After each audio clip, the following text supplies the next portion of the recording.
Welcome back to Digital Health Entrepreneurship Daily. On today's episode, we're going to do something totally different. We're going to ask Laurence 17 rapid fire lightning questions that we think you would be curious to know the answer of, but Laurence has no idea what they are. So, Lee, why don't you give us some context for why you thought it would be fun to do this?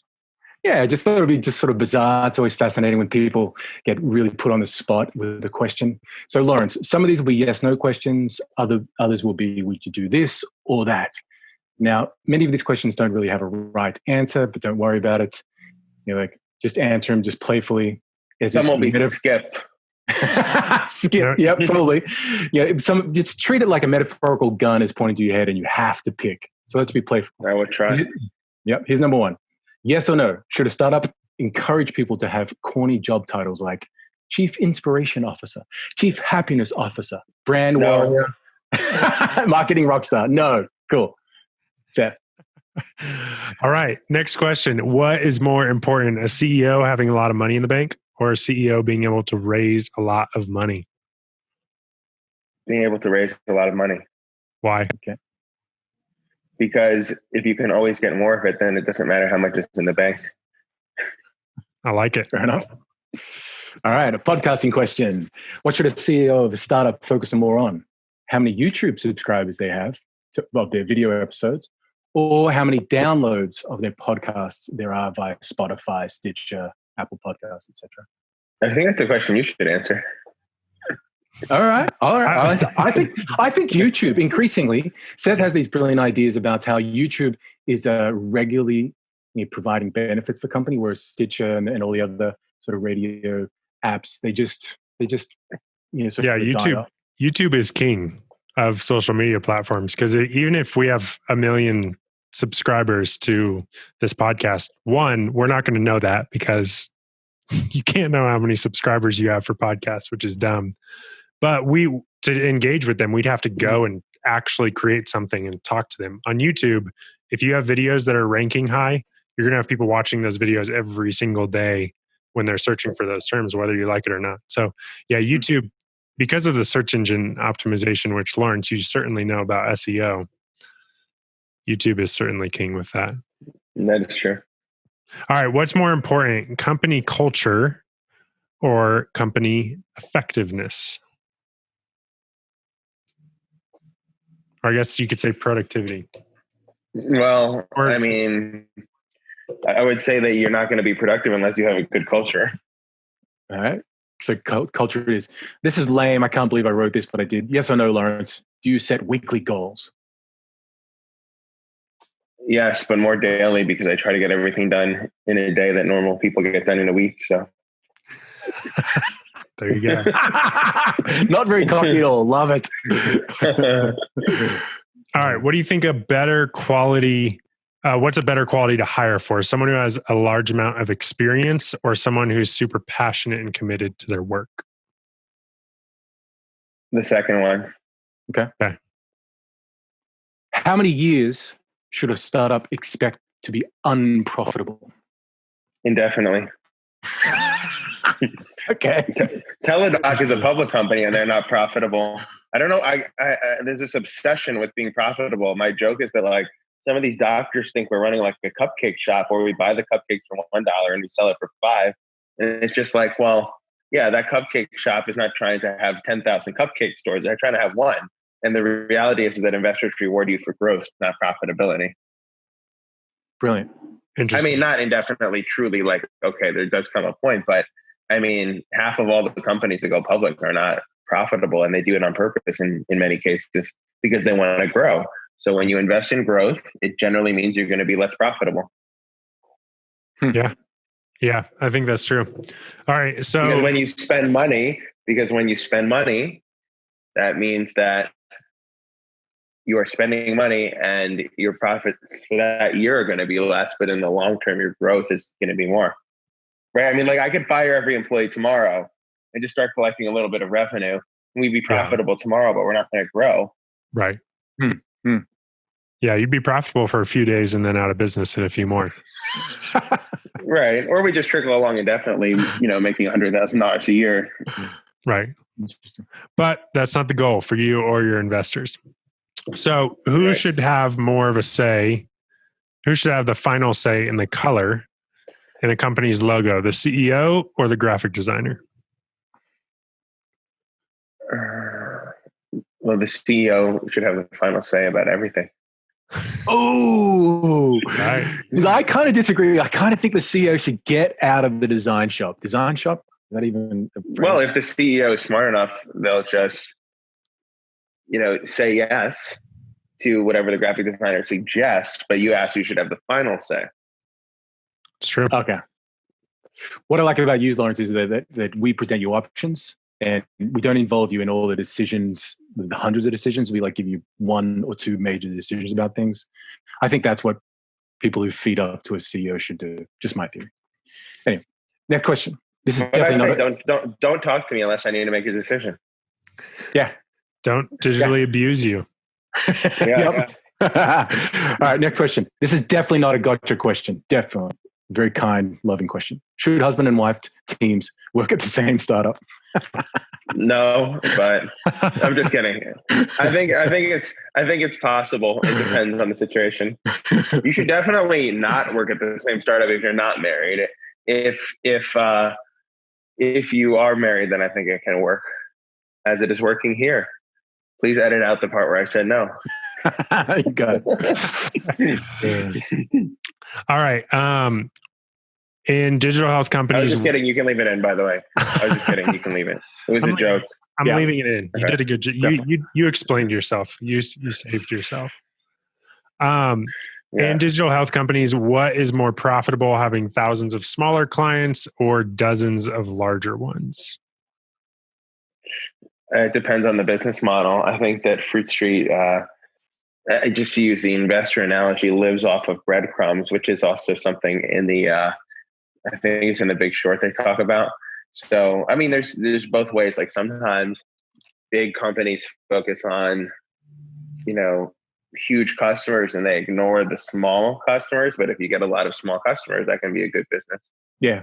I'm also, when we wrote that question, we were thinking about ShareCare, for instance. Like Fruit Street has this phenomenal business relationship with ShareCare. And I was thinking, is that an example of if we get a few of those compared to, tens of thousands? I mean, you can definitely have a huge company with like 20 enterprise customers, but it's not always true. It depends on the business model.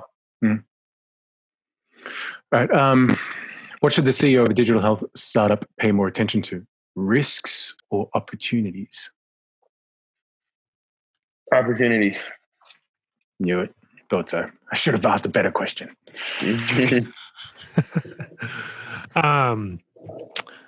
Do you go off of, or I guess, do you think it's more important for a CEO to make decisions based off of your gut or based off of data?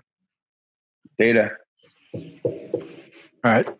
I want to ask so many follow-up questions. Have you read, I know, have you ever read Blink or listened to Blink or whatever by Malcolm Gladwell?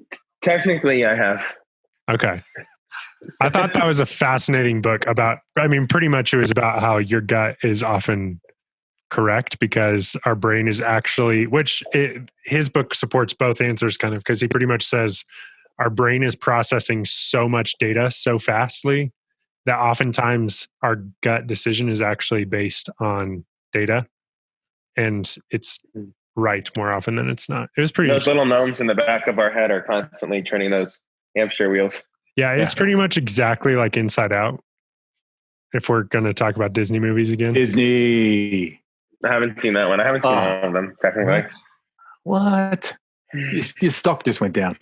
So, yeah. Hey, you said you technically read it. Is that because maybe you got a summary of it, or is it because you listened? I buy a lot of books, but I don't really read them because I end up listening to them on Audible. I like having books and I like holding books, but I don't actually read books because Audible's so much easier. Yeah. And also, but at the same time, I decided to start getting the New York Times delivered every day because I figured that if I just read like the headline and like 5 paragraphs and I don't even open it, I'll still learn something.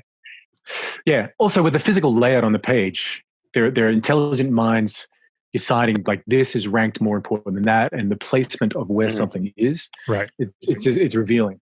There's also something about having a Starbucks cappuccino while you smell the New York Times at the same time.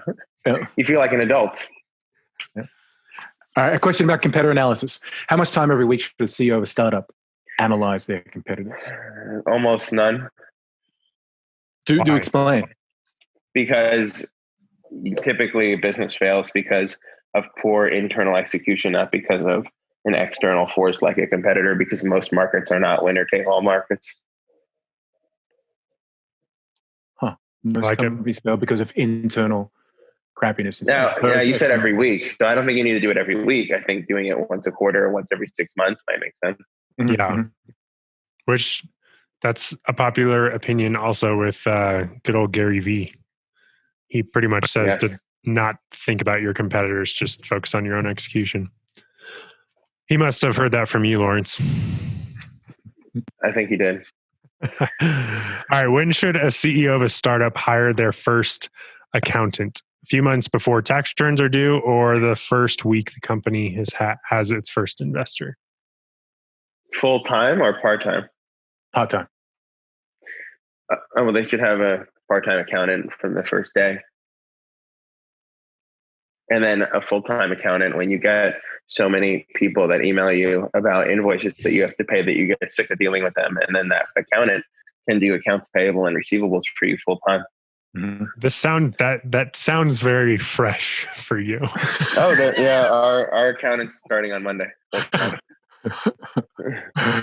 right. What's more important, having a powerful brand or having a powerful product? Product. It makes me happy you say that. Sometimes I just get so annoyed that people just do like my personal brand, like the company and my brand. I'm sorry for all you marketing people. There are a lot of people that sell a lot of crappy stuff with a good brand and a bad product. Like Herbalife, for example. They probably have pretty bad product, but a pretty good brand. Mm-hmm.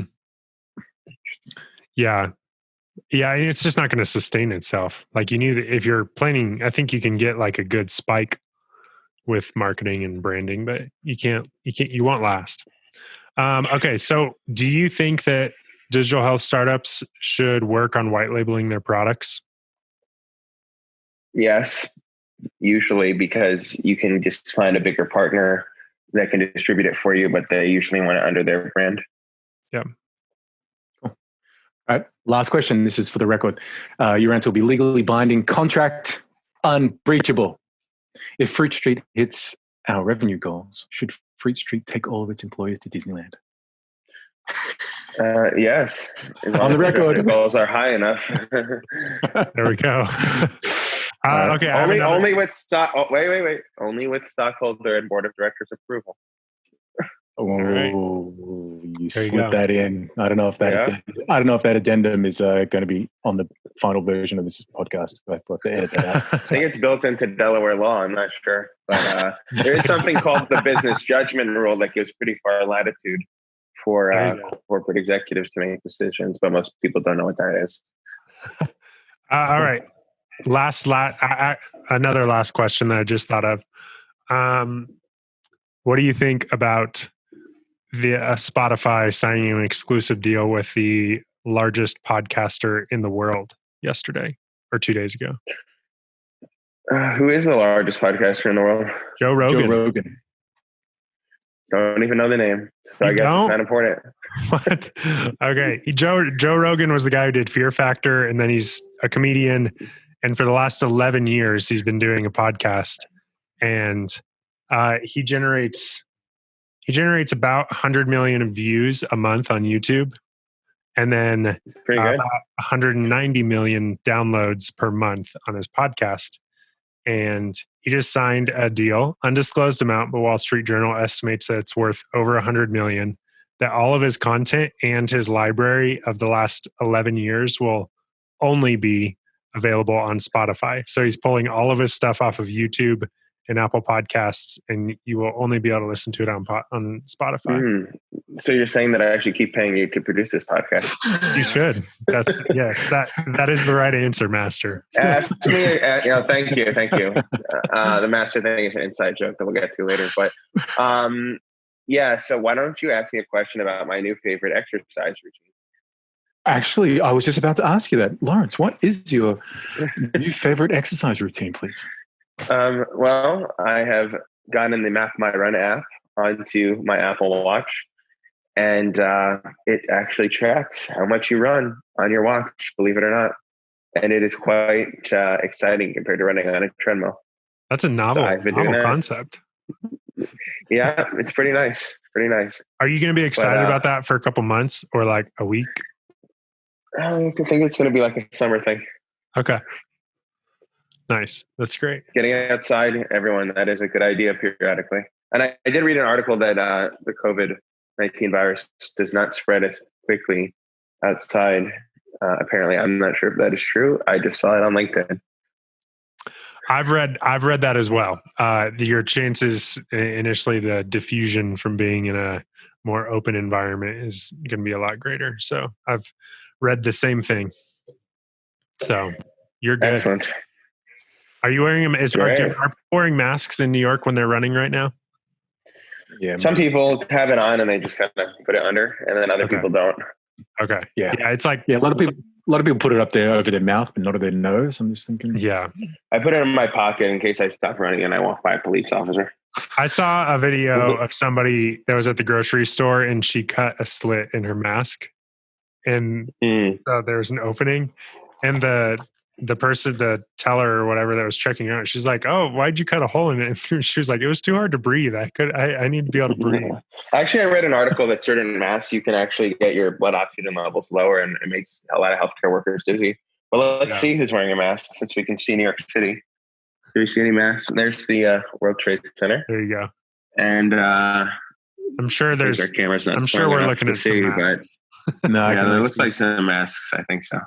But it's still, it is not the apocalypse. There's people driving their cars, riding their bikes. It's true. It is not the apocalypse, only if you watch CNN, which I do like CNN, but I'm just saying they scare people. Yeah, it's true. Which that's a conversation for another day, is all the money and fear behind media and stuff. But episodes like this are important because it's important for people to see that CEOs are people too. And we can talk about businesses. No, I don't know about that, but anyway. We didn't say good people. We just said people. No. You're a person, Laurence. Yeah. No, it's I view myself more as a golden retriever. That's my spirit animal. Okay. There we go. So the purpose of this episode is to show our listeners and investors that you are a golden retriever. So Laurence, thank you for letting us painfully ask you all of these fun questions. Thank you, Seth. I guess. All right.